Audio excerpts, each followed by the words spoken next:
சட்டம் அல்ல, சத்தியமே. இது இயேசு கிறிஸ்துவுக்குள் பிரியமான என் சகோதர சகோதரிகளே, இந்த நிமிட நச்சரிக்கை இயேசுவின் நாமத்தில் நான் உங்களை அன்போடு அழைக்கிறேன். சட்டம் அல்ல, சத்தியமே. சட்டம், திருச்சட்டம், பழைய ஏற்பாட்டில் காணுகிற நியாயப்பிரமாணம், திருச்சட்டம் 1 கொரிந்தியர் 15:56 படி பாவம் செய்வதற்கு வலிமை தந்தது. சட்டத்தினால் நாம் பலன் பெற முடியாது. சட்டம் உள்ளத்தை மூடுகிற ஒரு திரையாக இருக்கிறது. சட்டத்தினால் விடுதலை என்பது நமக்கு இல்லை.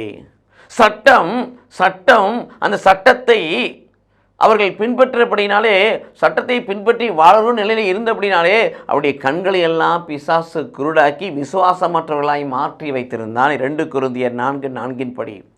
இது இயேசு கிறிஸ்துவுக்குள் பிரியமானவர்களே, சத்தியம்தான் நமக்கு விடுதலை. யோவான் 8:32 சத்தியத்தை, வார்த்தையை, உண்மையை அறிவீர்கள், அது உங்களை விடுதலையாக்கும். 2 கொரிந்தியர் 3:17 வாசிக்கிறோம், ஆண்டவரே ஆவியானவர், அவர் எங்கு உண்டோ அங்கு விடுதலை. யோவான் நற்செய்தி 8:36 வாசிக்கிறோம், மகன் உங்களுக்கு விடுதலை கொடுத்தலன்றி மெய்யான விடுதலை. சத்தியத்துக்கு சொந்தமான ஆவியானவர், சத்தியத்துக்கு சொந்தமான மகனாகிய ஆண்டவராக இயேசு கிறிஸ்து, இவர்கள் மத்தியில் தான் விடுதலையும் ஆசீர்வாதம் அபிஷேகம் வருகிறது, சட்டத்தில் இருந்ததில்ல.